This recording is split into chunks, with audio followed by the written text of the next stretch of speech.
Good morning students. पाठ 12 में पिछली कक्षा में आपने पढ़ा था डॉक्टर राजेंद्र बाबू के बारे में, है ना।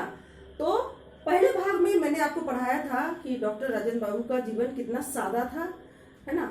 वो विशिष्ट व्यक्ति थे, फिर भी उनके विचार जो थे बहुत ही सादा थे, है ना। और विचार जो थे सादा के साथ उच्च थे। और उनकी पत्नी के बारे में भी बताया था कि उनका स्वभाव कैसा था, है ना। उनका चरित्र चित्रण, है ना, हमने पहले भाग में किया था।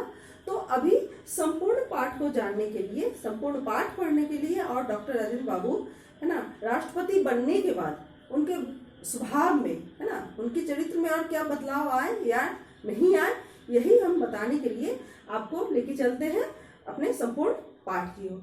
तो आइए चलते हैं आगे।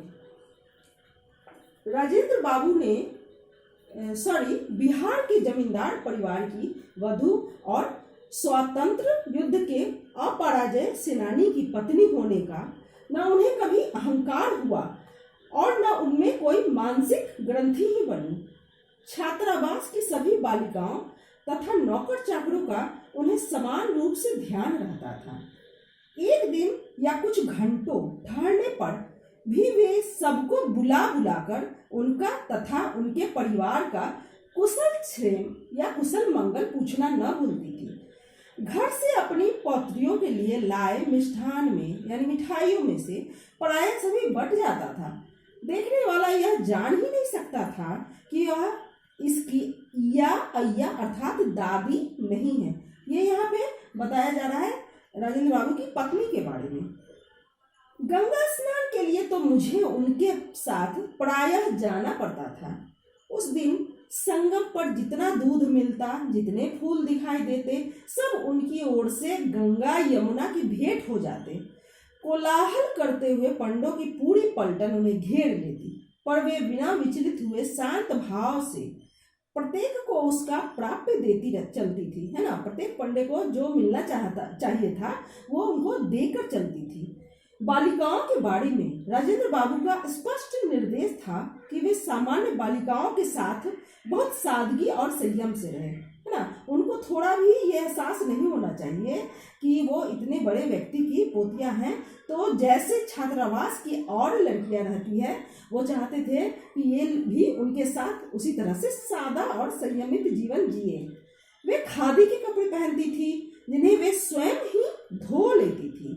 उनके साबुन तेल आदि का व्यय भी सीमित था, यानी खर्च भी सीमित था, यानी कम ही था। कमरे की सफाई, झाड़ पोछ, गुरुजनों की सेवा आदि भी उनके अध्ययन के आवश्यक अंग थे, है ना। उनकी पढ़ाई में ही क्या शामिल थे?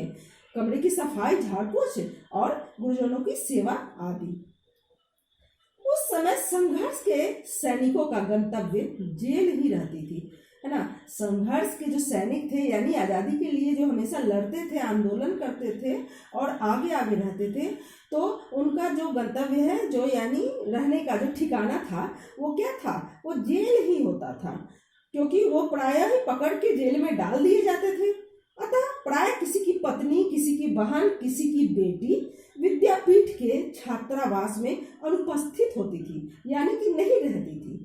देश स्वतंत्र होने के उपरांत उनमें से कुछ दिल्ली चली गई और कुछ विशेष योग्यता प्राप्त करने के लिए अंग्रेजी के विश्वविद्यालयों में भर्ती हो गई।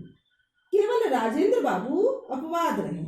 उनके भारत के प्रथम राष्ट्रपति हो जाने के उपरांत मुझे स्वयं उनकी पौत्रियों के संबंध में चिंता हुई।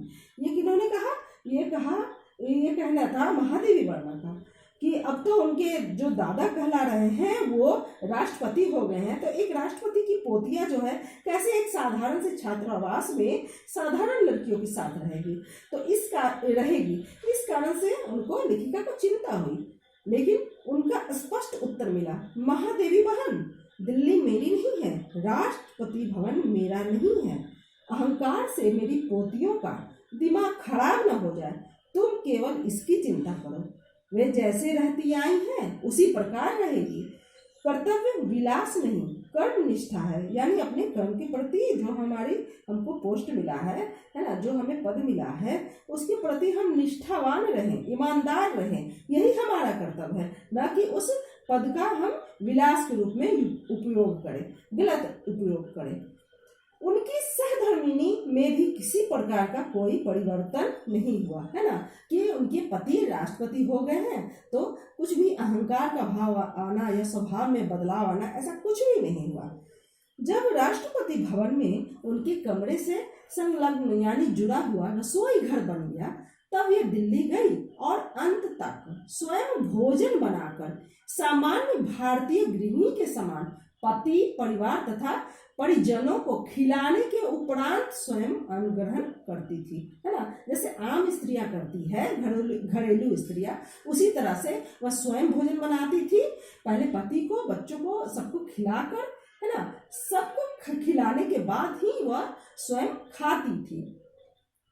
उस विशाल भवन में यदि अपने अद्भुत आतिथ्य की बात न कहूं तो कथा अधूरी रह जाएगी, है ना। ये जो कथा है, लेखिका का मानना है कि कथा अधूरी रह जाएगी अगर हम अपना आतिथ्य का बात कि हम वहाँ राष्ट्रपति भवन में हम जब अतिथि बन के गए तो हमारे साथ किस तरह का व्यवहार हुआ, अगर इस कहानी को नहीं बताती है तो ये कहानी क्या है, वो अधूरी मानती है।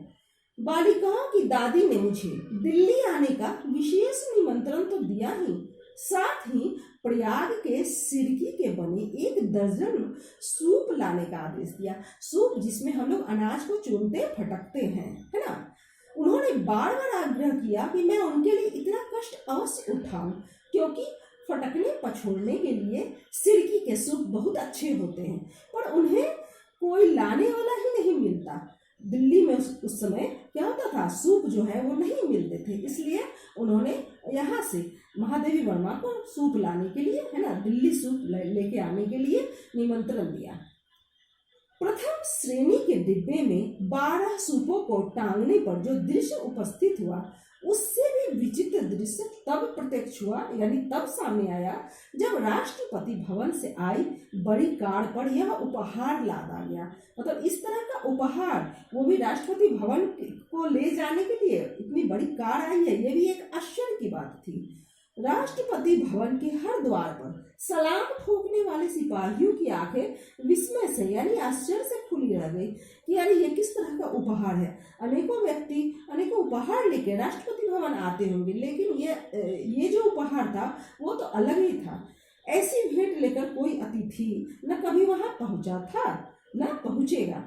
पर भवन की तत्कालीन स्वामिनी, यानी उस समय जो भवन की तत्कालीन यानी उस वक्त की स्वामिनी यानी मालकिन कौन हुई, डॉक्टर राजेंद्र प्रसाद की पत्नी, तो उन्होंने मुझे अंक में भर लिया, यानी उन्होंने उन्हें अपनी बाहों में भर लिया, है ना, गले से लगा लिया।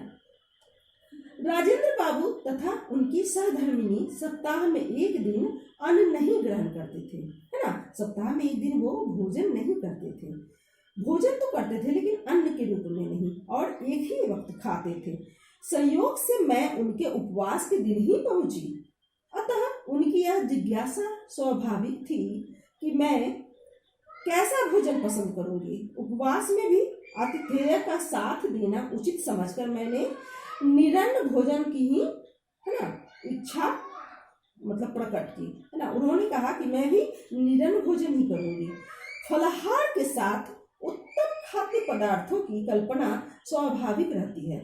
सामान्यतः हमारा उपवास अन्य दिनों के भोजन की अपेक्षा अधिक वैशाते हो जाता है ना।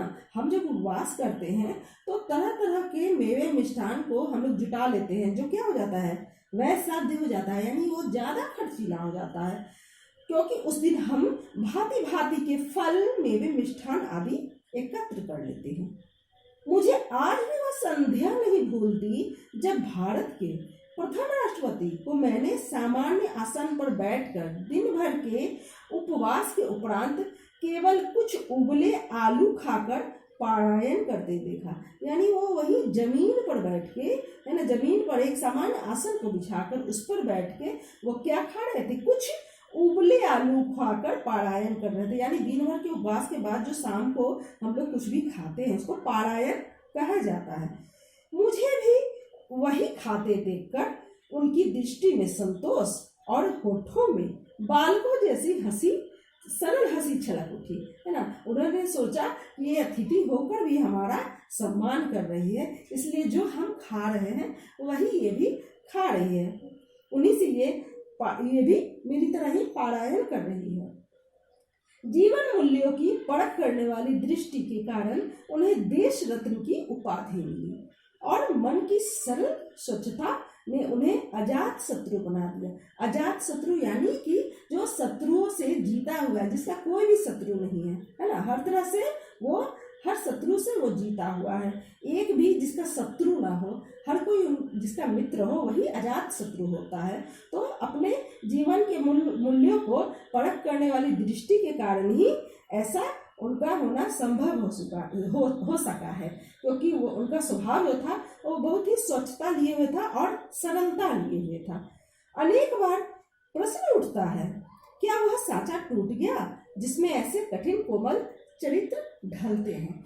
तो बच्चों, इस कहानी को पढ़ने के बाद लेखिका का कहना था कि अब जो है हमारे जीवन में ऐसे चरित्र जो है देखने को नहीं मिलते हैं। तो उनको लगता है, वो सोचती है कि ऐसा जो साँचा था जिसमें भगवान ने इनको गढ़ा था, बनाया था, क्या वो साँचा टूट गया है? बच्चों, इस कहानी को जानने के बाद आपने देखा होगा, ये पढ़ने के बाद, समझने के बाद आपने देखा होगा कि इंसान है ना अपने पद की गरिमा को बनाने के लिए है ना अपना सर्वस्व जो होता है वो ईमानदारी पूर्वक निर्वहन करता है। अपने काम के प्रति जो उत्तरदायित्व होता है उसका ईमानदारी पूर्वक निर्वहन करता है और कोई भी उसका अनुचित लाभ नहीं लेता है। आप इस पाठ से है ना, इस पाठ के जितने भी शब्दार्थ है उसको भी कॉपी में उतार लीजिएगा और उसको याद करिएगा। और हम फिर अगली कक्षा के लिए है ना आपसे अगले समय में है ना अगली कक्षा में फिर मिलते हैं। धन्यवाद।